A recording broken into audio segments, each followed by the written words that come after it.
Well, it happens little by little, like a dripping tap. Social pressures, work pressures, professional concerns, they hit you until finally you don't even recognize the person that you married. But it happens little by little. Well, Benzer and Sandra decided to do something about it. Here's their story. The most valuable commodity that you have in your life is the time that you have, because you only have a certain amount. So do you guys feel like you were ever robbed with time with the other person? Well, I know from Sandra's point of view, it was always a complaint of hers that I was always out working. Every time I was working, I was coming home late, and then the week had gone by, exhausted, and she said, well, you know, I want to talk to you, and I was in no mood to talk, and I was in no mood to chat. Because you were tired. Yeah. Because I find that also when I come home, Larry's been working here and he's been all on his own all day. Now I come home, I've done a busy day, I've actually been wound up to the nines for that whole day, and I come home, I unwind, and I don't want to talk. I would say for me, the working and the commuting, for both of us, first time when we were first married, that would have been the thing. Sometimes I'd say in a week we've probably only seen each other an hour.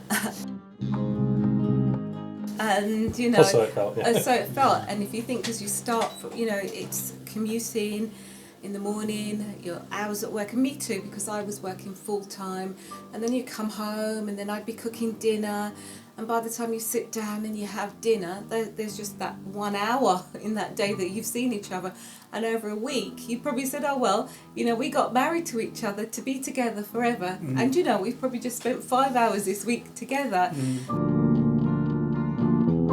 Is there anything that you did to counteract that? In the early years, no, but we do more now. I know it sounds selfish, but we are actually prioritising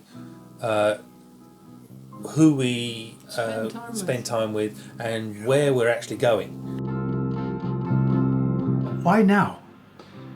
I mean, I have an idea because I'm now older. I know I have less time in my life, but what's your reason? It's really because our love for each other has grown. Yeah. Yeah, come on. And it's got deeper. Yeah. And there's a sense of need. For me, the it's a need for each other is greater. And you need for the other extraneous experiences. Yeah. You know, the diary, we make sure that there's a weekend that it's just our weekend in a month, so that's ours. We just make sure that we make time to sit together and eat together. We make sure that we have at the weekends we have breakfast together.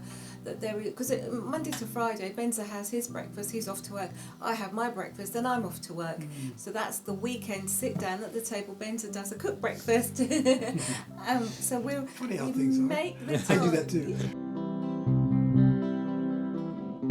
You know, I like what Benzer said a minute ago, because he said, well, our love has grown, and really our love also has grown, and I just like spending time with my wife. She's my safe space. She's someone that I really don't have to put on any airs or anything. I'm completely comfortable with her. You don't have to put another face on. No, and I'm not under pressure about anything.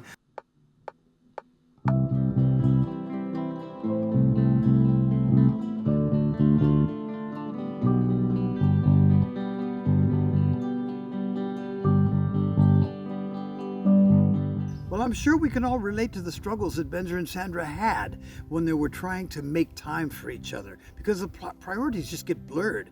Next week, Judy and I will be talking about the spiritual side of common interests. God bless, and we'll see you then.